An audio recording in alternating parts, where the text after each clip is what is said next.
2025년 12월 14일 지혜빛광성교회 주일 예배 시작하겠습니다. 사랑과 은혜가 풍성하신 아버지 하나님, 예수님의 다시 오심을 기다리는 대림절 세 번째 주일을 맞이하게 하시니 감사합니다. 2025년도 이제 보름여밖에 남지 않았습니다. 올해 우리에게 주신 믿음의 큰 은혜를 기억하고 다가오는 새해에 주실 더 큰 은혜를 사모하게 하옵소서. 예수님의 이름으로 기원하옵나이다. 아멘. 사도신경으로 우리의 신앙을 고백하겠습니다. 나는 전능하신 아버지 하나님, 천지의 창조주를 믿습니다. 나는 그의 유일하신 아들 우리 주 예수 그리스도를 믿습니다. 그는 성령으로 잉태되어 동정녀 마리아에게서 나시고 본디오 빌라도에게 고난을 받아 십자가에 못 박혀 죽으시고 장사된 지 사흘 만에 죽은 자 가운데서 다시 살아나셨으며 하늘에 오르시어 전능하신 아버지 하나님 우편에 앉아 계시다가 거기로부터 살아있는 자와 죽은 자를 심판하러 오십니다.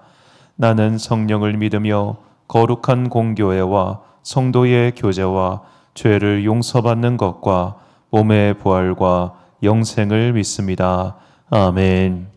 찬송가 38장 찬양하겠습니다.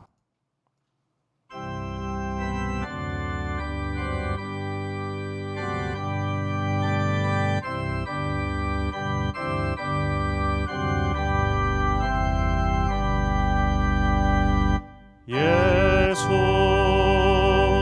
우리 왕이여 이곳에 오셔서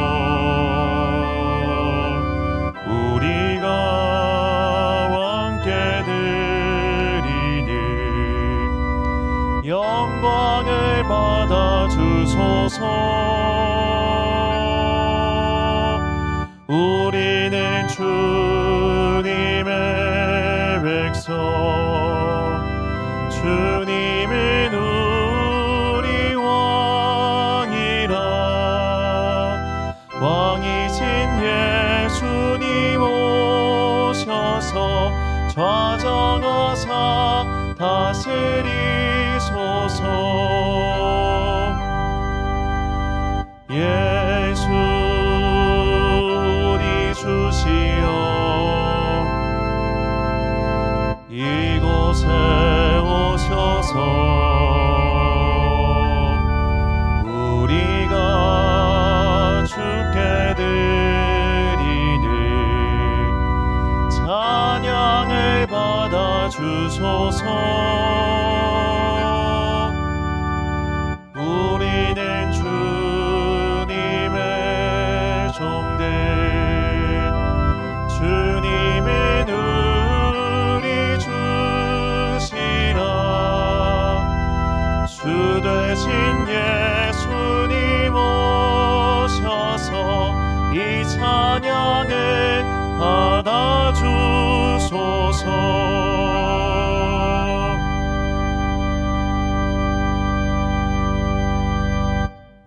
한 주간 동안 하나님과 나만 아는 죄를 고백하며 침묵으로 회개의 기도를 드리겠습니다.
다 함께 공동 기도를 드리겠습니다. 사랑과 은혜가 풍성하신 아버지 하나님, 예수님의 다시 오심을 기다리는 대림절 세 번째 주일을 허락하시니 감사합니다. 믿음은 곧 기다림이라며 기다림이 기도로 이어진다는 것을 깨닫게 하옵소서. 그동안 하나님의 때와 하나님의 계획을 기다리지 못했던 우리의 얕은 믿음을 회개하오니 성령님의 은혜로 우리의 빈자리를 채워 주옵소서. 살아계신 하나님을 나의 전인격으로 온전히 만나는 그날까지 더욱 우리를 불쌍히 여기사 붙들어 주옵소서. 내 인생을 어떻게 살아야 하는지 하나님께 여쭙지 않았습니다. 세상 사람들에게 물었고 세상 사람들에게 인정받으려 했습니다. 그래서 사람이 나를 인정하고 칭찬하면 기뻐했습니다. 하지만 나를 비웃는 것처럼 들리면 종일 화가 나서 눈물을 쏟았습니다. 하나님을 기다리지 않고 예수님을 바라보지 않았으며 성령님의 은혜를 구하지 않았기 때문입니다. 무언가 잘 되면 금방 교만해졌습니다. 무언가 안 되면 금방 주눅들었습니다. 축복 속에 감춰진 하나님의 은총을 못 받고 고난 속에 숨겨진 주님의 섭리를 깨닫지 않으려 했기 때문입니다.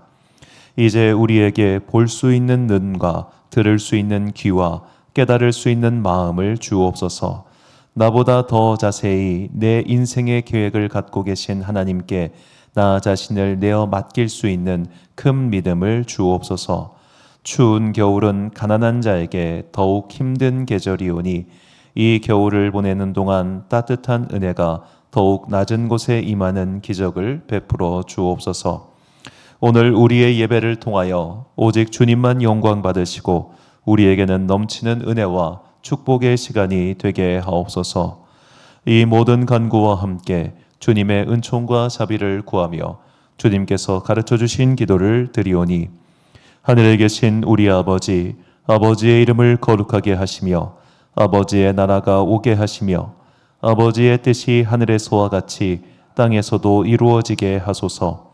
오늘 우리에게 일용할 양식을 주시고 우리가 우리에게 잘못한 사람을 용서하여 준 것 같이 우리 죄를 용서하여 주시고 우리를 시험에 빠지지 않게 하시고 악에서 구하소서. 나라와 권능과 영광이 영원히 아버지의 것입니다. 아멘.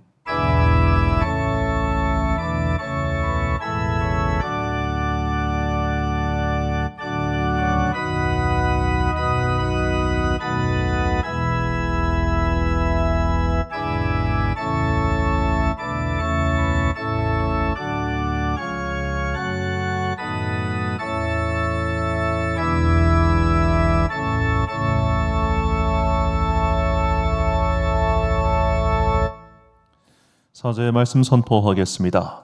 전에 악한 행실로 멀리 떠나 마음으로 원수가 되었던 너희를 이제는 그의 육체의 죽음으로 말미암아 화목하게 하사 너희로 거룩하고 흠없고 책망할 것이 없는 자로 그 앞에 세우고자 하셨으니 만일 너희가 믿음에 거하고 더 위에 굳게 서서 너희 들은 바 복음의 소망에서 흔들리지 아니하면 그리하리라. 아멘. 우리를 묶고 있는 온갖 죄의 사슬에서 자유를 주시기 위해 예수님께서 이 땅에 오셨습니다. 성령님의 비추심이 없으면 내가 묶여 있다는 것조차 자각할 수 없다는 것을 잊지 마시고 항상 성령 충만을 위하여 기도하며 그리스도 예수의 참 은혜를 맛보는 여러분과 제가 되시길 예수님의 이름으로 축원합니다. 교동문 117번을 함께 교독하시겠습니다. 광야와 메마른 땅이 기뻐하며 사막이 백합화와 같이 피워 즐거워하며 무성하게 피어 기쁜 노래로 즐거워하며 레바논의 영광과 갈멜과 사론의 아름다움을 얻을 것이라. 그것들이 여호와의 영광 곧 우리 하나님의 아름다움을 보리로다. 너희는 약한 손을 강하게 하며 떨리는 무릎을 굳게 하며 겁내는 자들에게 이르기를 굳세어라. 두려워하지 말라. 보라, 너희 하나님이 오사 보복하시며 갚아주실 것이라. 하나님이 오사 너희를 구하시리라 하라. 그때의 맹인의 눈이 밝을 것이며 못 듣는 사람의 귀가 열릴 것이며 그때 저는 자는 사슴같이 뛸 것이며 말 못하는 자의 혀는 노래하리니 이는 광야에서 물이 솟겠고 사막에서 시내가 흐를 것임이라. 뜨거운 사막이 변하여 못이 될 것이며 메마른 땅이 변하여 원천이 될 것이며 승냥이에 눕던 곳이 풀과 갈대와 부들이 날 것이며 거기에 대로가 있어 그 길을 거룩한 길이라 일컫는 바 되리니. 함께 읽습니다. 깨끗하지 못한 자는 지나가지 못하겠고 오직 구속함을 입은 자들을 위하여 있게 될 것이라. 아멘. 찬송가 370장 찬양하겠습니다.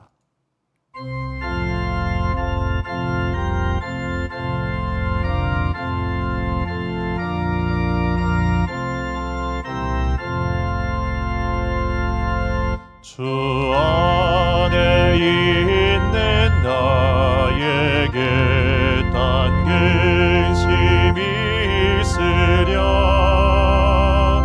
십자가 밑에 나가 내 짐을 풀었네. 주님을 찬송하면서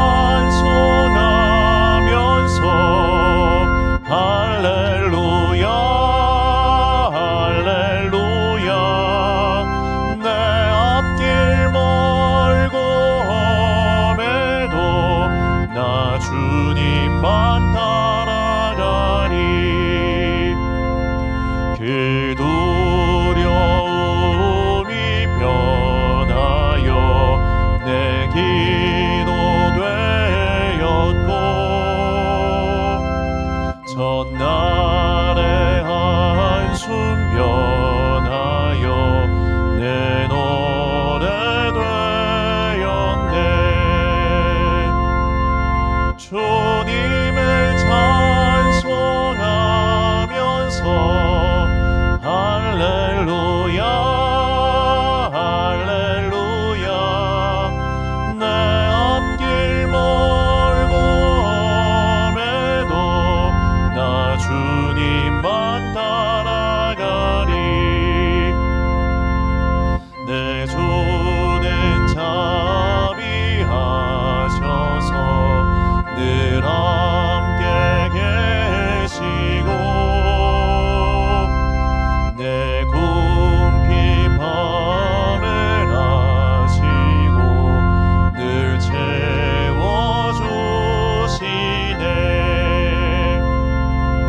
주님을 찬송하면서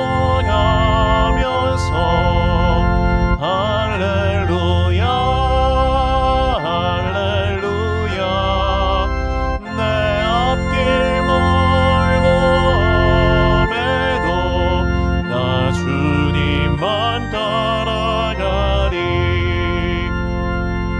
내 주 앞에 진 언약을 영불변하시니.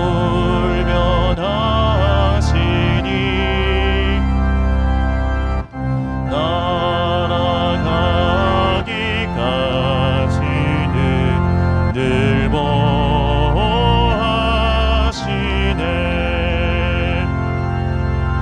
주님을 찬송하면서 할렐루야 할렐루야. 내 앞길 멀고 험해도 나 주님만 따라가리.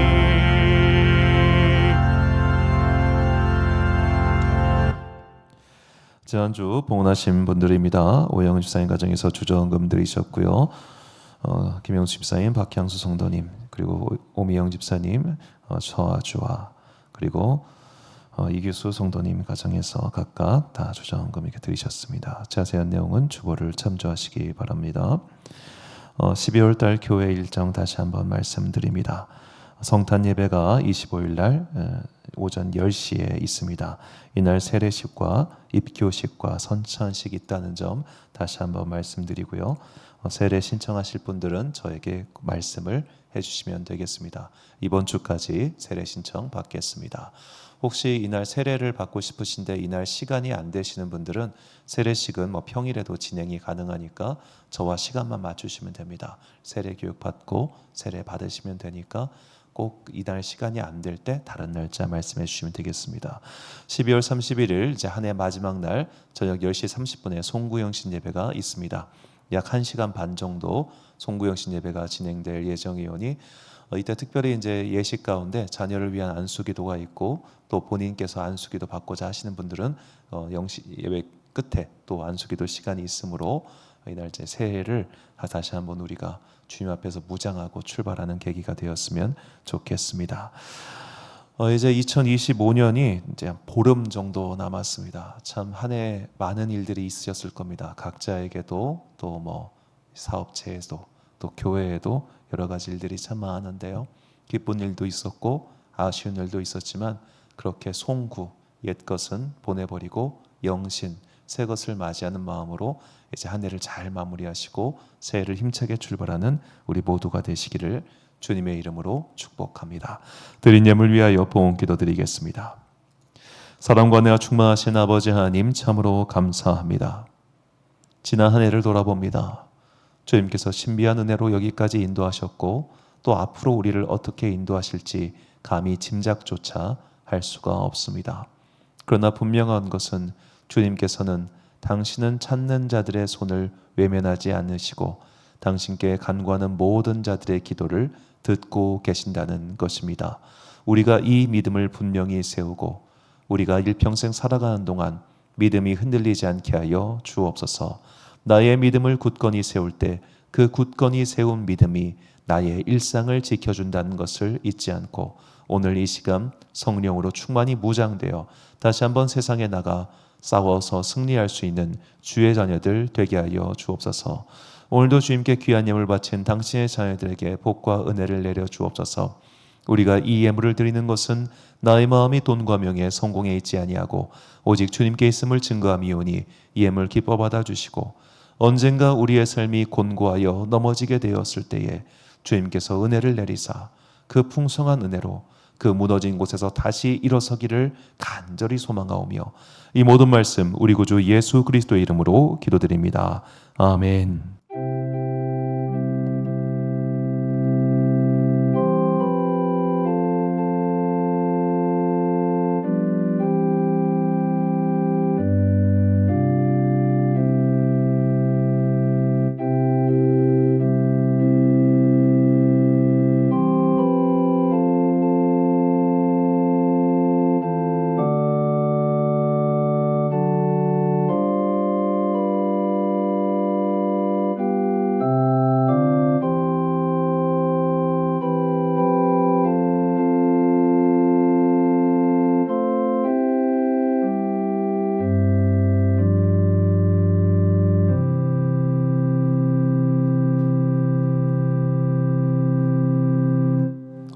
오늘 우리에게 주시는 하나님의 말씀 마가복음 6장 1절부터 6절까지 말씀입니다. 마가복음 6장 1절부터 6절까지 말씀. 저와 함께 한 절씩 교독하시겠습니다. 예수께서 거기를 떠나사 고향으로 가시니 제자들도 따르니라. 안식일이 되어 회당에서 가르치시니 많은 사람이 듣고 놀라 이르되 이 사람이 어디서 이런 것을 얻었느냐? 이 사람이 받은 지혜와 그 손으로 이루어지는 이런 권능이 어찌 됨이냐? 이 사람이 마리아의 아들 목수가 아니냐? 야고보와 요셉과 유다와 시몬의 형제가 아니냐? 그 누이들이 우리와 함께 여기 있지 아니하냐 하고 예수를 배척한지라. 예수께서 그들에게 이르시되 선지자가 자기 고향과 자기 친척과 자기 집 외에서는 존경을 받지 못함이 없느니라 하시며 거기서는 아무 권능도 행하실 수 없어 다만 소수의 병자에게 안수하여 고치실 뿐이었고 그들이 믿지 않음을 이상히 여기셨더라. 아멘. I don't care 믿음 생활이라는 제목으로 하나님의 말씀 선포하겠습니다. 모든 정상적인 교회들은 각각 교단에 속해 있습니다. 예를 들어 우리 교회는 대한예수교 장로회 교단에 속해 있습니다. 감리교, 성결교, 기타 등등 이런 교단들이 각각 있습니다. 정상적인 교회란 말이죠. 자, 그런 교회들은 그 교단의 지휘 감독을 받아야 합니다. 우리 교회 또한 대한예수교 장로회 통합 측의 헌법과 교리와 규칙을 준수해야 하는 교회입니다. 하는 건 당연하고 해야 합니다. 자, 그런 규칙 중에 교회의 각각 상황들을 1년에 2번씩 그 교회의 상급 기관인 노회에 보고해야 될 의무가 있습니다. 저도 그래서 1년에 2번씩 노회에 참석해서 또 보고하고 사전에 서류의 도장을 받아야 합니다. 자, 그렇게 이제 저희 교회가 이제 천안 아산노회에 속해 있는데 그 천안 아산노회 사무실 가서 1년에 2번씩 도장을 받을 때마다 그거를 이제 감수하시는 목사님이 계세요. 우리 지역에서 꽤 유명하시고 또 명망 있는 나이가 한참 많으신 선배 목사님이십니다. 그런데 이분이 제가 갈 때마다 물어봐요. 애가 몇 살이야? 애가 몇 명이야? 꼭 이렇게 물어보세요. 제가 그분에게 제가 자녀가 없습니다 라는 얘기를 최소한 8번은 했을 겁니다. 해마다 만날 때마다 물어봅니다. 짜증이 안 나면 이상하죠. 그런데 처음엔 되게 짜증나고 신경질이 좀 나다가 제가 생각이 바뀌었습니다. 이 사람은 어차피 나한테 별로 관심이 없습니다. 별로 관심이 없으니까 5년 동안 똑같은 질문을 8번 이상 하는 겁니다. 자, 그렇다면 나에게 별로 관심을 두지 않는 사람의 그냥 지나가는 말에 제가 상처를 받아야 될 이유가 있겠습니까? 그런 말들은 어차피 누군가가 많이 할 겁니다. 그런 거에 일일이 상처받으면 나만 피곤할 뿐이죠. 그리고 제가 그곳에 가서 도장을 받는 이유는 그분 얼굴 보러 가는 게 아닙니다. 그것은 우리 교회가 해야 할 의무 중 하나이기 때문에 하는 겁니다. 자, 그런 일들이 어느샌가 저에게 별로 아무런 의미가 없게 되었습니다. 어느 모임에 가서 그런 말 들어도 저한테는 아무런 감흥이 없습니다. 이렇게 흔들리지 않게 된 이유는 이런 겁니다. 인생의 방향과 목적이 분명하면 사람의 말 같은 거에 상처받거나 흔들리지 않게 되더군요. 전 이것을 I don't care라고 이름 붙였습니다. I don't care, 영어로 신경 안 써, 상관없어, 관심 없다라는 뜻입니다. 자, 그렇게 쓸데없이 말하는 사람들의 말에 관심을 둘 필요가 없습니다. 왜요? 그 사람이 나에게 관심이 없기 때문입니다. 나에게 별 관심이 없는 사람의 말에 내가 굳이 상처받고 끙끙 앓고 그를 원망하고 분노해서 그의 행동이 바뀌겠습니까? 그 사람은 나한테 관심이 없다니까요. 나에게 관심이 없으니까 말이 함부로 나오는 겁니다. 그런데 나에게 관심 없는 사람 때문에 내가 상처받았어요. 나는 아파해요. 그러면 나에게 돌 던진 그 사람이 쟤가 아파하네? 라고 관심을 가질까요? 아닙니다. 그 사람은 나에게 관심이 없습니다.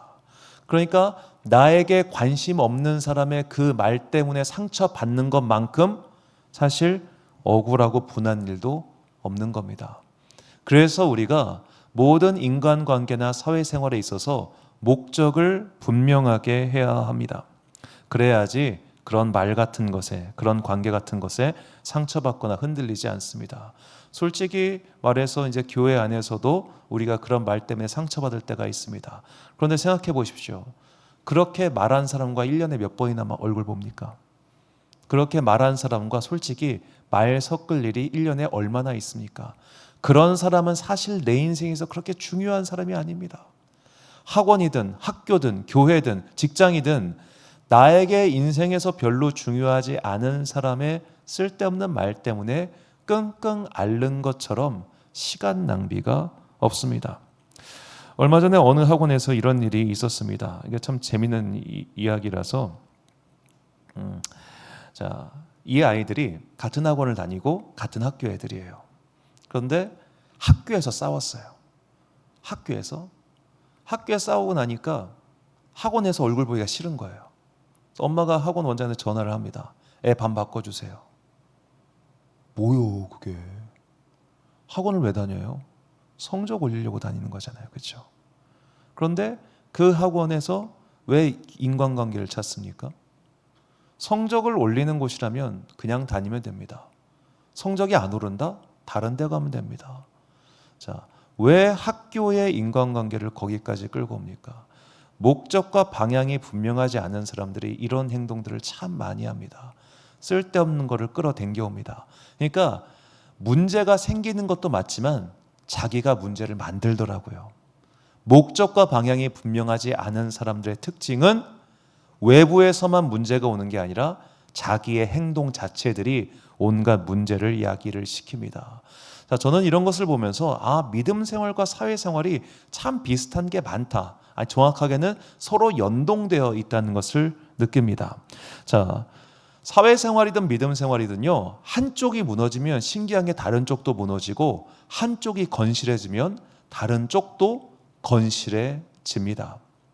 자, 좀 슬픈 이야기이긴 합니다만 직장이 안정적인 분들은 믿음 생활도 안정적으로 하십니다. 물론 뜨거워지지도 않지만 그렇다고 해서 확 낙심하는 일도 별로 없어요. 그런데 직장이 흔들리면요, 믿음 생활도 같이 흔들립니다.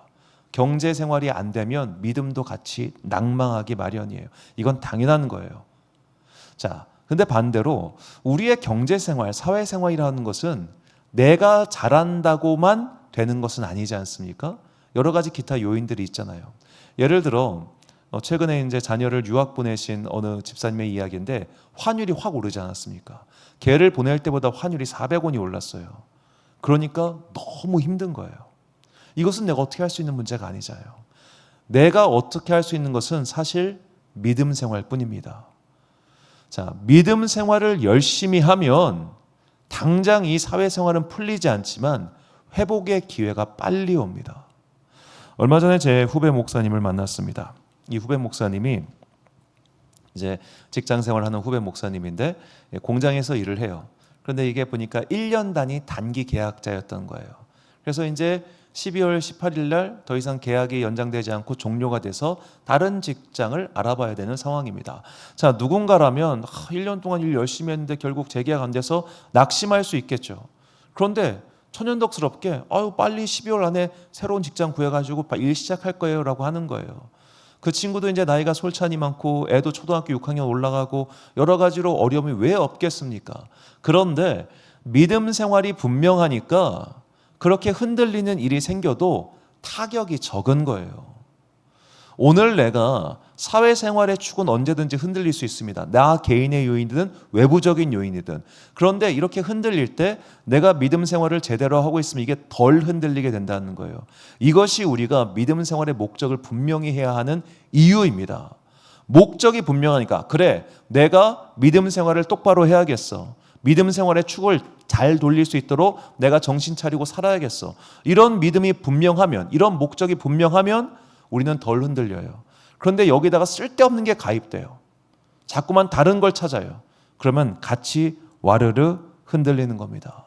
그래서 우리가 믿음 생활의 목적을 분명히 하고 하나님을 찾는 것을 내 가장 기본에 깔아야 됩니다. 그래야 안 흔들려요. 잠언 8장 17절 말씀 보니까 나를 사랑하는 자들이 나의 사랑을 입으며 나를 간절히 찾는 자가 나를 만날 것이니라.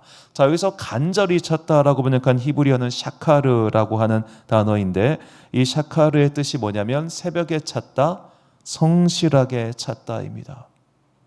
성실하게 찾는 사람, 간절히 찾는 사람. 새벽에 일어나서 찾을 정도니까 간절하지 않겠습니까? 자, 그렇게 간절하게 찾는 사람, 목적이 분명한 사람은 흔들리지 않아요. 그런데 목적이 분불명하니까 믿음도 흔들리고 직장생활도 흔들립니다. 자, 예를 들어 단순한 이야기를 한번 해봅시다. 내가 지금 경제적으로 어렵습니다. 그런데 그 경제적으로 어려운 것은 내가 아무리 해결하려고 해결해도 안 될 때가 훨씬 많아요. 안 되니까 어려워진 거지, 사실은. 내 힘으로 안 되니까. 그렇다면 이때 어떻게 되냐? 믿음 생활을 똑바로 세우는 거예요. 믿음 생활을 똑바로 세운다는 것은 간절히 하나님을 찾는 거라니까요. 결단하고 주님, 제가 이 문제 해결이 안 됩니다. 그러니까 어렵지만 피곤하지만 제가 새벽 제단 쌓기로 결단하겠습니다. 주님, 제가 직장상 혹은 내 컨디션상 도저히 새벽 제단을 쌓을 수가 없습니다. 그러면 내가 저녁 제단이라도 쌓겠습니다. 주님, 제가 100일 제단을 쌓겠습니다. 40일 제단을 쌓겠습니다. 올 1년 동안 정말 간절히 기도해 볼 테니 주님 제발 이 기도가 끝나기 전에 이걸 해결해 주십시오라고 결단하고 해봤냐고요. 안 하잖아요. 그렇게 믿음 생활을 안 하니까 이 사회생활의 문제, 경제적 문제가 해결이 안 되는 거예요. 뭐 하나도 해보지 않은 채 그렇게 목적과 방향이 불분명한 사람들이 이것저것 표류하더라는 거죠. 그러다가 어떤 일이 벌어지느냐? 믿음의 길에서 이탈하게 되더라는 겁니다. 자, 성경은 이렇게 믿음의 길에서 이탈하다는 것을 실족하다, 걸려 넘어지다라고 표현을 합니다. 헬라어로는 스칸달리조라고 하는데 여기서 나온 말이 영어의 스캔들입니다. 자, 예를 들어 내가 좋아하는 어떤 연예인이 있다고 칩시다. 그 연예인의 스캔들이 터졌습니다. 그러면 팬들이 실족하는 거예요. 그를 좋아하는 마음에서 이탈하게 되는 겁니다. 그 사건 때문에 그 연예인을 볼 때마다 그게 떠올라가지고 거기서 걸려 넘어지게 되는 것, 이게 실족이라는 겁니다. 자, 믿음 생활의 실족도 이럴 때가 많습니다. 어떤 것 때문에 걸려 넘어집니다. 어떤 것 때문에 더 이상 못 믿게 됩니다. 어떤 것 때문에 더 이상 믿음 생활 하기 싫어집니다. 그런데 그 믿음 생활 하기 싫어지는 이유가 사실은 내가 바라봐야 될 믿음의 본령, 믿음의 본질 때문에 벌어지는 게 아니더라는 거죠. 마치 나 학원 가기 싫어. 왜? 걔랑 싸웠어. 라고 해서 학원 가기 싫어하는 애들의 그런 철없는 이야기처럼 예수님 때문에 혹은 말씀을 지키려다가 실족하는 게 아니라 교회에서 누군가가 쓴벅쓴벅 던진 말 때문에 혹은 오늘의 다른 내용 때문에 혹은 내가 마음에 안 드는 무언가 때문에 걸려 넘어지는 일들이 90% 이상입니다. 90% 이상. 자, 오늘 본문은 예수님의 말씀 때문이 아니라 예수님의 배경 때문에 걸려 넘어진 사람들의 이야기입니다. 자, 본문 3절 말씀 보니까요. 이 사람이 마리아의 아들 목수가 아니냐? 야고보와 요셉과 유다와 시몬의 형제가 아니냐? 그 누이들이 우리와 함께 여기 있지 아니하냐고 예수를 배척한지라. 자, 여기서 이 배척하다란 말이 스칸달리조이기 때문에 다른 번역을 보면 예수로 말미암아 실족한지라라고 번역을 합니다. 자, 예수로 말미암아 실족했습니다. 즉 어떤 것 때문에 걸려 넘어졌습니다. 그 걸려 넘어진 이유가 뭐냐? 야, 너 쟤 목수잖아. 야, 쟤 형제 내가 다 아는데? 야, 우리 쟤 어렸을 때 봤어. 야, 쟤가 무슨 선지자야? 라고 했던 거예요. 그분의 말씀이 거북해서 그분의 사역이 마음에 안 들어서 그것 때문에 걸려 넘어진 바리새인, 차라리 그게 나아요. 그것도 아니고 아예 애당초 내가 쟤 어렸을 때 봤는데? 쟤 아는데? 아유 뭐야 쟤, 이러고 넘어졌다는 겁니다. 아예 들어가지도 못한 거죠. 자, 이것을 요즘 날의 신뢰로 어떻게 설명할 수 있을까? 제가 겪은 신뢰를 말씀드리겠습니다. 자, 목사님이 넥타이를 매는 교회들이 뭐 있는데, 자, 목사님이 그날 예배를 인도하실 때 고난 주간이고 하니까 이 고난 주간의 교회 색상이 빨간색이에요. 그래서 빨간색 넥타이를 타셨어요. 그러자 성도 중에 어떤 분이 우리 목사님은 국민의힘을 지지하시는구나. 나 이 교회 안 다닐래. 그런 분이 실제로 있었어요. 넥타이 색깔에 실족해서 교회 안 다닌 사람이 있습니다. 우리 목사님은 고향이 전라도네? 민주당 지지자네? 나 안 다녀. 이런 사람 진짜 있습니다. 봤습니다, 제가. 얼마나 어이없습니까? 넥타이 색깔에 걸려 넘어지는 사람이 있어요. 심지어 저는 우리 목사님 머리 심었대. 그래가지고 교회 안 다니는 사람 봤어요. 걸려 넘어지려면 모든 게 걸려 넘어져요. 내가 꼴보기 싫으면 그야말로 모든 게 꼴보기 싫은 것과 똑같습니다. 자, 그거는 이미 내 마음속에 걸려 넘어지고 싶은 거예요. 그러니까 다 마음에 안 드는 거예요. 믿음의 본령인 예수 그리스도를 바라보는 게 아니라 자꾸만 다른 거를 여기서 찾으니까 그것 때문에 걸려 넘어져요. 목사님의 정치 색깔이, 심지어 그분은 정치적인 발언 한 적도 없는데 나랑 안 맞는데, 혹은 뭐 누가 마음에 안 들고 뭐가 마음에 안 들고 여기 마음에 안 들고 저게 마음에 안 들고 다 마음에 안 들어. 어쩌라고. 그런 사람 정말 많습니다. 자, 그렇게 쓸데없는 것에 걸려 넘어지면 어떤 일이 벌어지는가? 본문 5절과 6절 말씀 보니까 예수께서는 다만 몇몇 병자에게 손을 얹어서 고쳐주신 것 밖에는 거기서는 아무 기적도 행하실 수 없었다. 그리고 그들이 믿지 않는 것에 놀라셨다. 자, 이렇게 자꾸만 쓸데없는 것에 걸려 넘어지는 자에게는 어떤 일이 일어나냐? 아무 일도 일어나지 않아요. 그게 제일 무서운 겁니다. 자꾸만 다른 것을 보는 사람, 이것에 넘어지고 저것에 걸려 넘어지고 저것만 보고 이것만 보고 그런 사람들은 결국에는 넘어지는데 삶 가운데 아무런 은혜가 일어나지 않는다니까요. 저는 교회 점심 메뉴 때문에 교회에서 실족한 사람 봤어요. 왜 맨날 국수만 주냐고, 왜 맨날 카레만 주냐고, 이것 때문에 실족한 사람도 봤어요. 별 웃기지도 않은 일들이 많아요. 교회 밥 먹으러 와요? 교회 사람이랑 노가리 까려고 옵니까?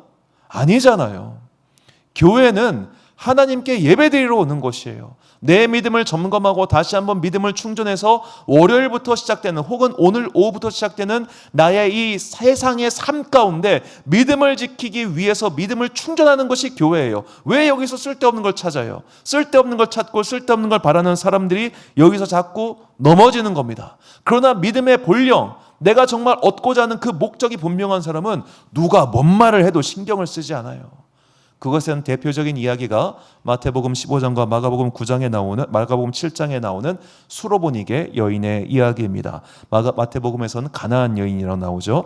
마태복음 15장 25절부터 28절까지 말씀 보니까 여자가 와서 예수께 절하여 이르되 주여 저를 도우소서. 대답하여 이르시되 자녀의 떡을 취하여 개들에게 던짐이 마땅하지 아니하니라. 여자가 이르되 주여 올소이도마는 개들도 제 주인의 상에서 떨어지는 부스러기를 먹나이다 하니 이에 예수께서 대답하여 이르시되 여자여 내 믿음이 크도다. 내 소원대로 되리라 하시니 그때로부터 그의 딸이 나으니라. 아멘. 자, 딸을 살리기 위해서 여자가 예수님을 찾아옵니다. 주님, 제 딸 좀 살려주세요. 딸을 데리고 온 것도 아니에요. 살려달라고 기도합니다. 즉 이 여자에게는 예수님께서 말씀만 하시면 우리 딸이 나을 거라고 하는, 즉 원격 치료가 가능할 거라고 하는 분명한 믿음이 있었어요.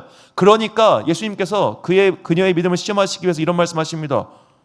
나는 개한테는 그런 거 안 해줘.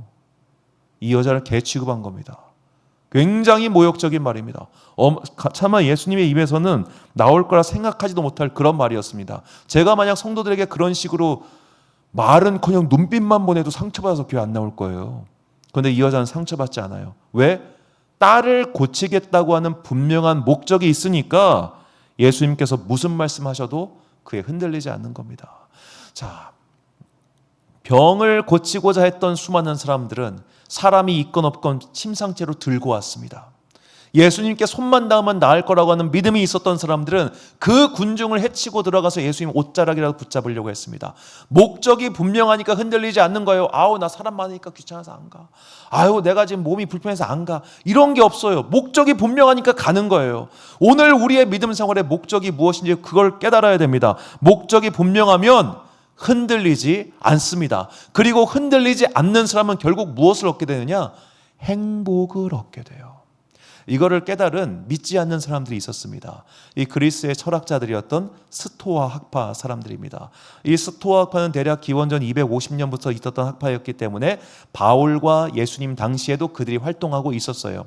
자, 이 스토아 학파가 세상을 보니까 세상에는 우리의 삶을 흔들어 놓을 일들이 너무 많이 일어나. 그러면 우리가 정말로 행복하게 살기 위해서는 여러 단계가 필요한데 그들은 이 단계를 세 가지로 말해요. 그 첫 번째가 평정심, 아파테이아이고, 두 번째가 아타락시아, 부동심이고, 세 번째가 아우타르기아라고 하는 자족하는 마음입니다. 첫 번째 출발이 바로 평정심, 흔들리지 않는 마음이에요. 자, 이렇게 흔들리지 않는 마음을 갖는 게 중요합니다. 믿음 생활이든 특히 세상 생활이든 당장 오늘 오후부터, 아니면 당장 내가 일을 시작할 때부터 내 마음을 요동치고 흔들리게 하는 일들이 항상 일어날 거예요. 그런데 그 일이 있을 때마다 심란해하고 괴로워하고 그러면은 도대체 내 삶에 뭐가 나아지겠어요? 왜 남이 던진 짱돌에 맞아가지고 혼자 깔딱깔딱 거리면서 괴로워하느냐고. 그것만큼 시간 낭비가 없어요. 그것만큼 손해가 없어요. 왜 남이 던진 상처에 내가 피가 났는데 그거를 벌려요 내가?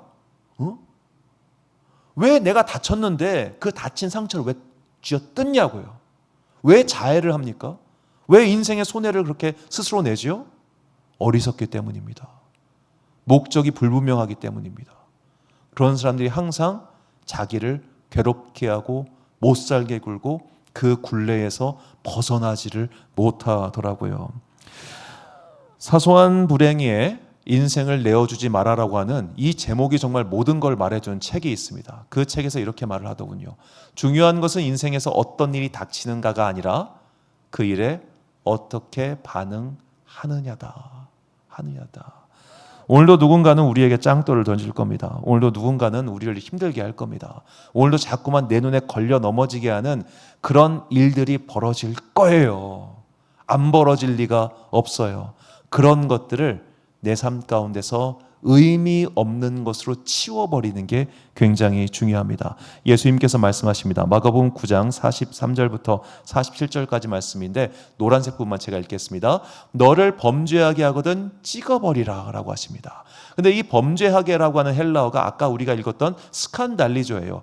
너를 실족하게 하거든 찍어버리라. 바꿔 말하면 너의 눈이 되었든 손이 되었든 발이 되었든 그 어떤 것이 되었든 간에 자꾸만 믿음 생활에서 걸려 넘어지게 하는 요소들, 너의 평정심을 흐트러뜨리게 하는 요소들을 버리라는 겁니다.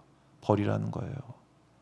교회에서 믿음 생활하면서 자꾸만 다른 거를 찾아서는 안 됩니다. 여기서는 오직 예수만 찾는 겁니다. 예수만.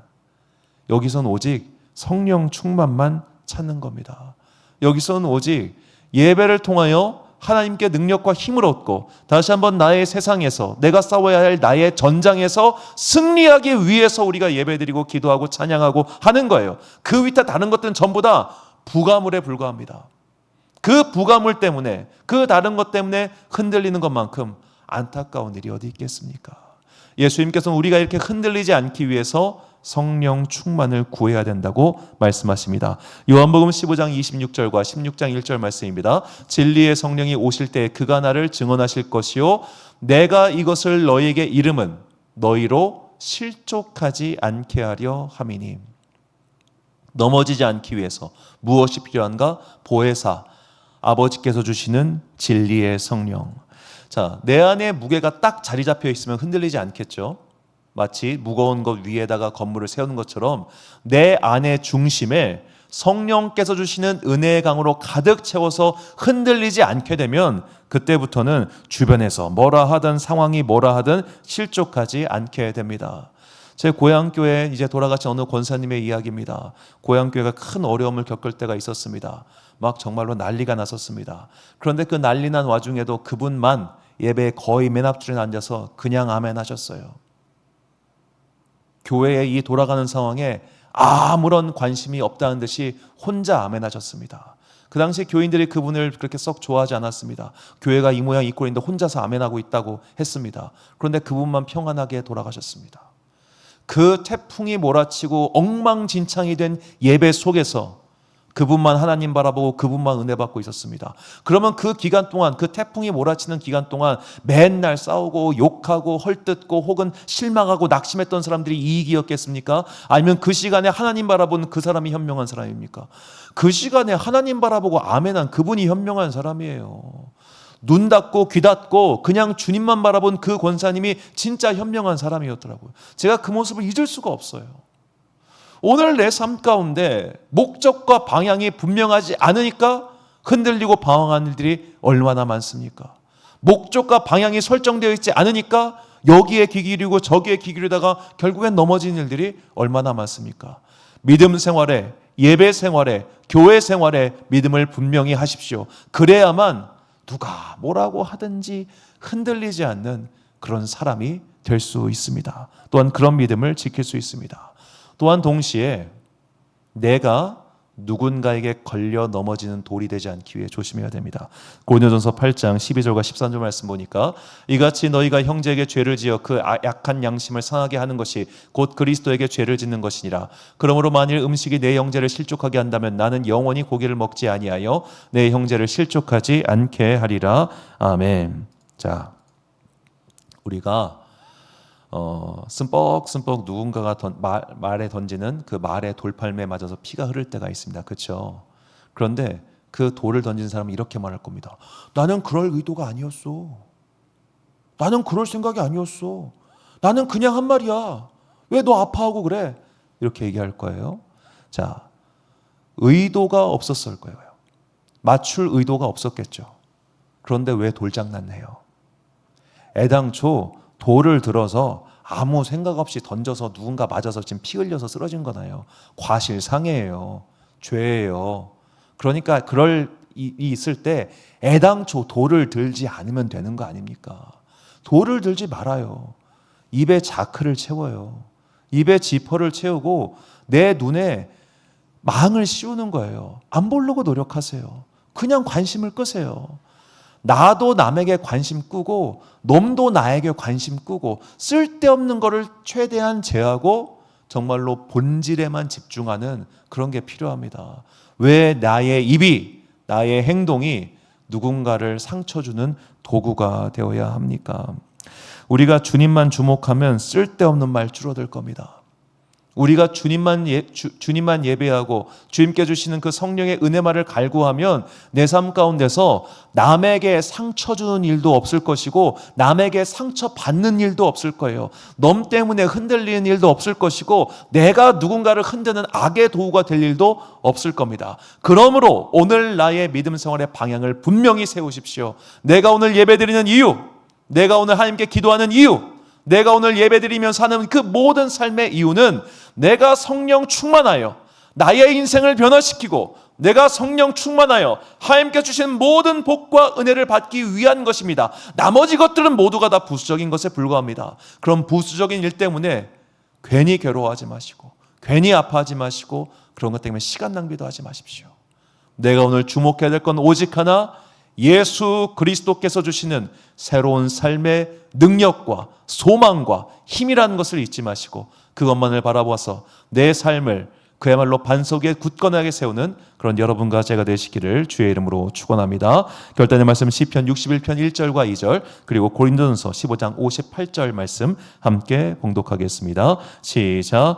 나의 영혼이 잠잠히 하나님만 바라미어 나의 구원이 그에게서 나오는도다.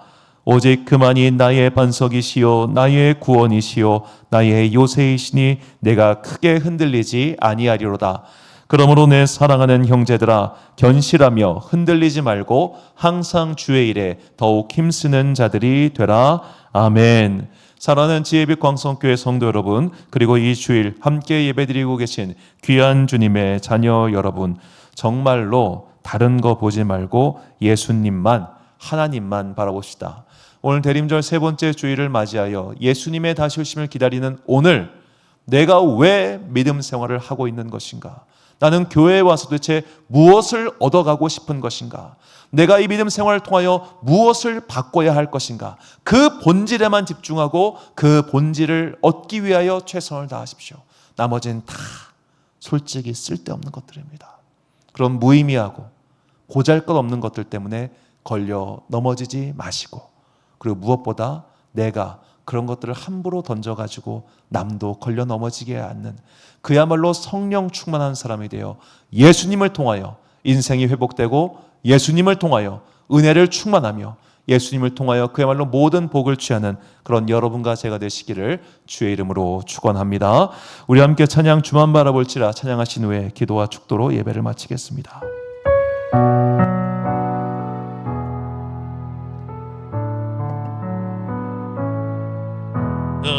하나님의 사랑을 사모하는 자, 하나님의 평안을 바라보는 자, 너의 모든 것 창조하신 우리 주님이 너를 얼마나 사랑하시는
것을 쳐다보느라 하나님을 보지 못했습니다. 다른 것을 쳐다보느라 자꾸만 상처받았습니다. 다른 것을 쳐다보느라 자꾸만 낙심한 일이 벌어졌습니다. 이 시간 우리의 시선이 오직 주님만 향하게 하시고 함께 주시는 그 은혜만을 사모하는 사람들이 하여 주옵소서. 그래야 이 땅을 살아가는 동안 자꾸만 넘어지거나 실족하거나 낙심하는 것이 아니라 하늘을 바라보고 내 인생을 굳건히 세울 수 있는 주의 자녀 되게 해달라고 우리 같이 주여 한번 부르고 같이 통성으로 기도하겠습니다. 주여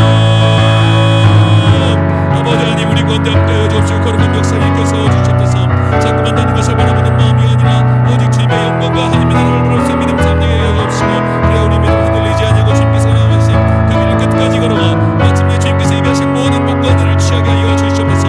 거룩한 하나님의 능력을 통해 이루어지게 시작한 겁니다.